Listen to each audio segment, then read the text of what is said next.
اعوذ باللہ من الشیطان الرجیم بسم اللہ الرحمن الرحیم نحمدہ ونصلی علی رسولہ الامین وعلی آلہ واصحابہ اجمعین الی یوم الدین۔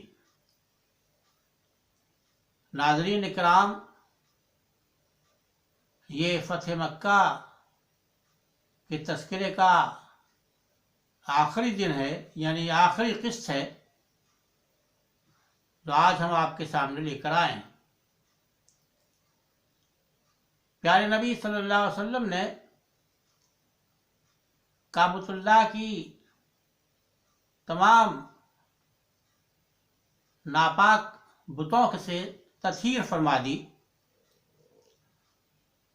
اور مسجد حرام میں آپ تشریف لے آئے تو ایک دم غفیر منتظر تھا اس بات کا، یہ معلوم کرنے کا کہ اب کیا ہوتا ہے، اب کیا حکم ہوتا ہے۔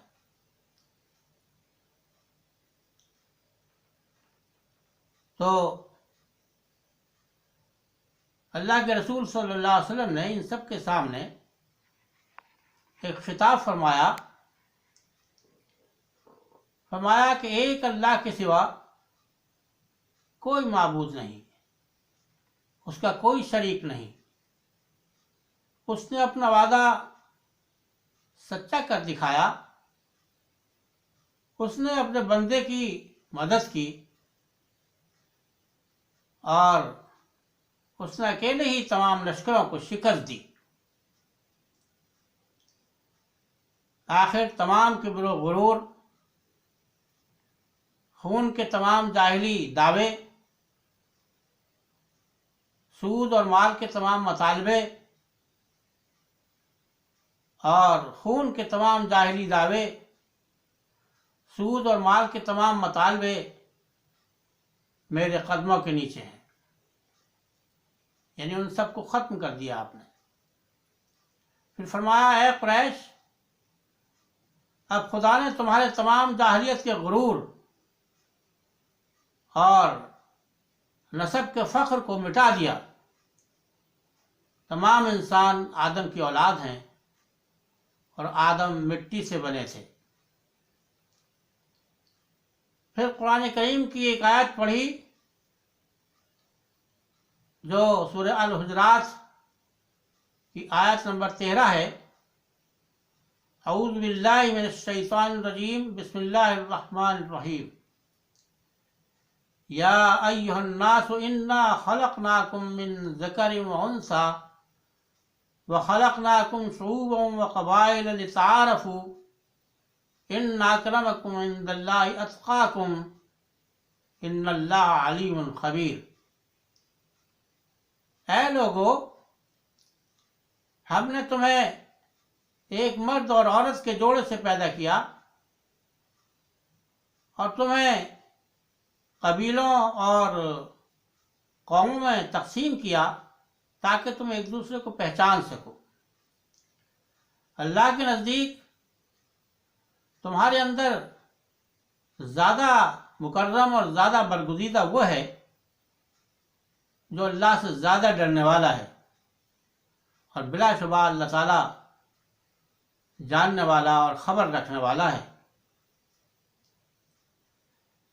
پھر آپ نے ایک قانونی اعلان کیا، فرمایا اللہ نے شراب کی خرید و فروخت حرام کر دی ہے۔ اس کے بعد آپ نے سوال فرمایا، تم کو معلوم ہے میں تم سے کیا سلوک کرنے والا ہوں؟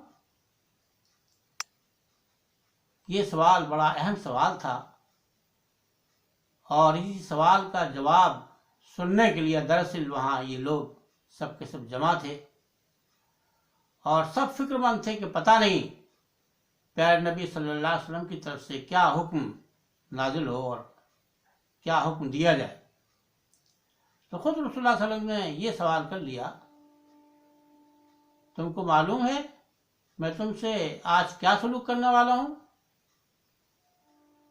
اب یہ سارے کے سارے بے بس تھے اور بے بسی اور ندامت کے عالم میں یہ سب کے سب پکار اٹھے، اخن کریم و ابن اخن کریم، مہربان بھائی اور مہربان بھائی کے بیٹے۔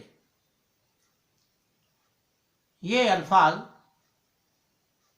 انہوں نے سب نے یک زبان ہو کر پکار کر کہے، بھائی ہونے کا حوالہ دیا، یعنی ایک طریقے سے رحم کی اپیل انہوں نے کی۔ جواب میں رسول اللہ صلی اللہ علیہ وسلم کی طرف سے آواز آئی، لا تثریب علیکم اليوم، آج تم سے کوئی مواخذہ نہیں ہے۔ یہ کلمات اصل میں سورہ یوسف کے کلمات ہیں، وہ کلمات ہیں جو سورہ یوسف میں اللہ تبارک تعالیٰ نے ہمیں بتایا ہے۔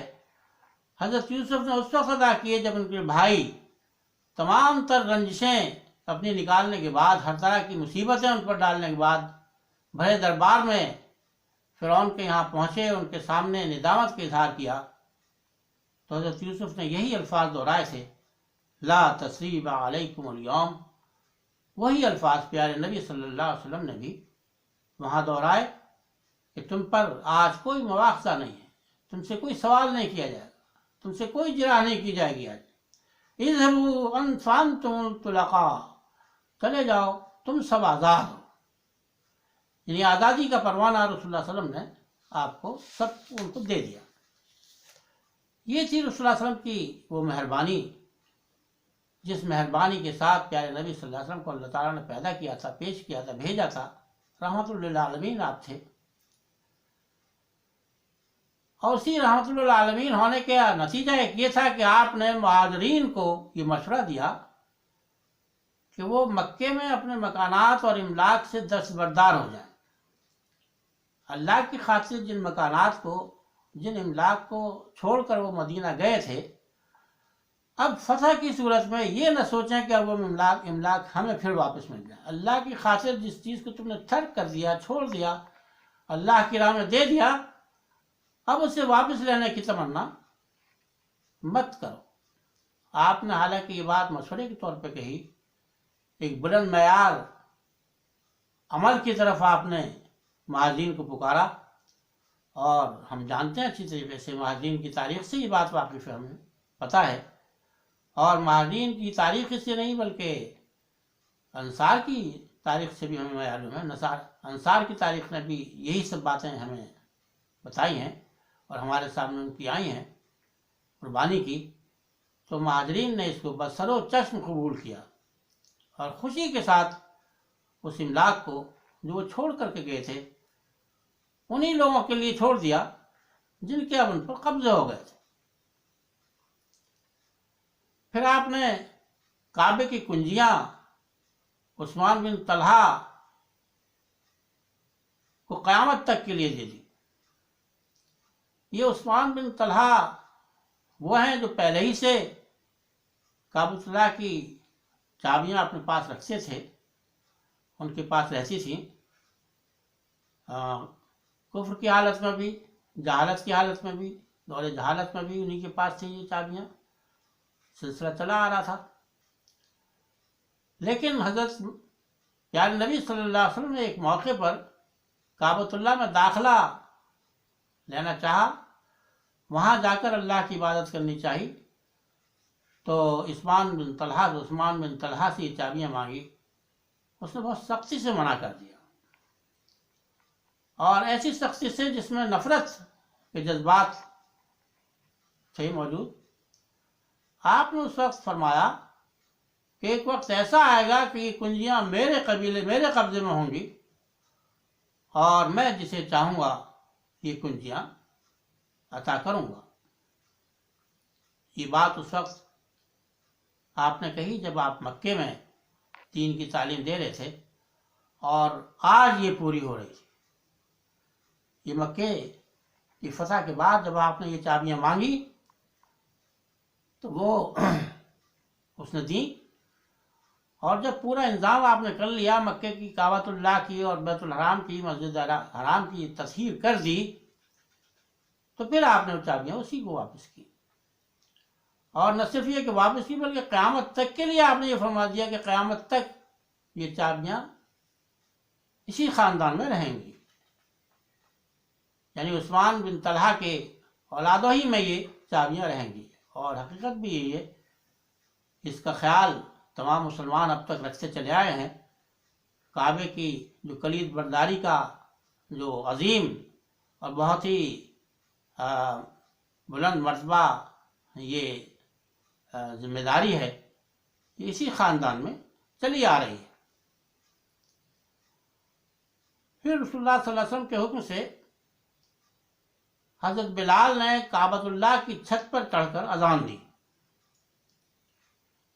یہ ایک طرح کا اعلان تھا اس بات کا کہ اب اسلام مکے میں آ چکا ہے، اور جو مرکز توحید کعبۃ اللہ رہا ہے، اب یہاں سے توحید ہی کی آوازیں اٹھیں گی، اور توحید ہی کی آواز سے بلایا جائے گا لوگوں کو اللہ کی عبادت کے لیے. یہ ایک طرح کا اعلان رسول اللہ صلی اللہ علیہ وسلم نے اس اذان کے ذریعے سے کروا دیا. پھر آپ حضرت ام ہانی کے گھر پر تشریف لے گئے. وہاں جا کر آپ نے غسل فرمایا، کچھ آرام فرمایا، اور 8 رکعت نماز شکرانہ آپ نے وہاں ادا کی. فتح مکہ کے دوسرے دن آپ نے صفا پر عام معافی کا اعلان کیا، تو لوگ جوق در جوق دل کی گہرائیوں سے غلامی کے جذبات کے ساتھ بیعت کرنے کو آنے لگے. یہ بظاہر فتح مکہ جو ہوئی تھی وہ تو جسمانی فتح تھی، لیکن آپ کے اس اخلاقی عمل سے کہ آپ نے سب کو معاف کر دیا، کس قدر زبردست ان لوگوں نے ستایا تھا انہیں، پیارے نبی صلی اللہ علیہ وسلم کو بھی اور صحابہ کرام کو بھی کیسی کیسی اذیتیں دی تھیں. دہکتے ہوئے انگاروں پہ ڈال دیا، تپتے ہوئے صحراؤں میں ریت کے اوپر لٹا لٹا کر کے کوڑے برسائے، اور جگہ جگہ آپ کو بدنام کیا، طرح طرح سے آپ کی تکلیفیں پہنچائیں. یہ تو مکی زندگی میں کیا، اور جب آپ وہاں سے کسی صورت سے اللہ تعالیٰ نے آپ کو پناہ دی مدینے میں، تو مدینے میں بھی تقریباً ہر سال ایک جنگ مسلمانوں کے سر پر سوار کر دی. جنگ بدر، جنگ احد اور جنگ خندق. یہ 3 جنگیں 3-4 سال کے اندر، 4-5 سال کے اندر انہی اہل مکہ نے اور قریش نے مل کر کے اپنی رشتہ دوانیوں سے مسلمانوں کو اس قدر پریشان کیا کہ فاتح فوج کی حیثیت میں اگر آپ نے سوچا ہوتا، خالص دنیاوی اعتبار سے سوچا ہوتا، تو جتنی سزا بھی یہ ان لوگوں کو جو نما رہے تھے ان حرکتوں میں آپ دیتے، وہ کم تھی. لیکن اس کے باوجود آپ کو جسم قید کرنا نہیں تھے، بلکہ آپ کو دلوں کو قید کرنے کے لیے آئے تھے، دلوں کو اپنے قبضے میں لینے کے لیے آئے تھے. اور نبیوں کا کام ہی ہوتا ہے کہ وہ جسموں کو قید نہیں کرتے، بلکہ دلوں کو اپیل کرتے ہیں، دلوں ہی کو غلام بناتے ہیں. چنانچہ اس عام معافی کے نتیجے میں جتنے ایسے لوگ تھے جو جسمانی اعتبار سے پہلے ہی مسخر ہو چکے تھے، سب کے سب بخوشی دوڑے دوڑے صفا کے اوپر جہاں آپ نے قیام فرمایا تھا اگلے دن آنا شروع ہوئے، اور آ کر ایک ایک شخص نے پیارے نبی صلی اللہ علیہ وسلم سے بیعت کی، اور اپنے پرانے جرائم کا تذکرہ کر کے ان کی معافی بھی طلب کی بعض لوگوں نے، حالانکہ معافی کا اعلان پوری طرح سے کر دیا گیا تھا. ایک حضرت وحشی ایسے تھے جن کو اسلام کو تو قبول کر لیا، بیعت بھی آپ نے کر لی ان کی، لیکن ان سے یہ کہا، اے وحشی کیا تم یہ کر سکتے ہو کہ میرے سامنے نہ آیا کرو، کیونکہ تمہیں دیکھ کر مجھے اپنے چچا یاد آ جاتے ہیں۔ تو حضرت وحشی نے اس پر زندگی پر عمل کیا اور پوری کوشش یہ کی کہ وہ رسول اللہ صلی اللہ علیہ وسلم کے سامنے نہ پڑھیں، حالانکہ صاحب ایمان تھے، ایمان لے آئے تھے، اور یقین کیا جاتا ہے کہ اللہ تعالیٰ نے ان کو ان کی ایمان کی دولت کی وجہ سے معاف کر دیا ہوگا۔ اور لیکن رسول اللہ صلی اللہ علیہ وسلم کے اس فرمان کو آپ تادم حیات اس پر عمل کرتے رہے، اور رسول اللہ صلی اللہ علیہ وسلم کے سامنے آپ اپنی زندگی میں، آپ کی زندگی میں کبھی نہیں آئے۔ وہاں بھی آپ نے فتح مکہ کے بعد جو آپ صفا کے اوپر جو آپ اعلان فرما رہے تھے، جو گفتگو کر رہے تھے اور جو بیعت لے رہے تھے آپ، اس میں بھی یہ اعلان بار بار فرما رہے تھے معافی کا، درگزر کا اور عفو کا رویہ آپ نے اپنایا سب کے ساتھ جو لوگ بھی وہاں پہنچے، اور اس طریقے سے فتح مکہ نہ صرف جسمانی فتح واقع ہوئی بلکہ دلوں اور روحوں کو بھی فتح کرنے کا عمل ثابت ہوا۔ وآخر دعوانا ان الحمد للہ رب العالمین، والصلاة والسلام علی رسولہ الامین۔ اعوذ باللہ من الشیطان الرجیم۔ السلام علیکم ورحمۃ اللہ وبرکاتہ۔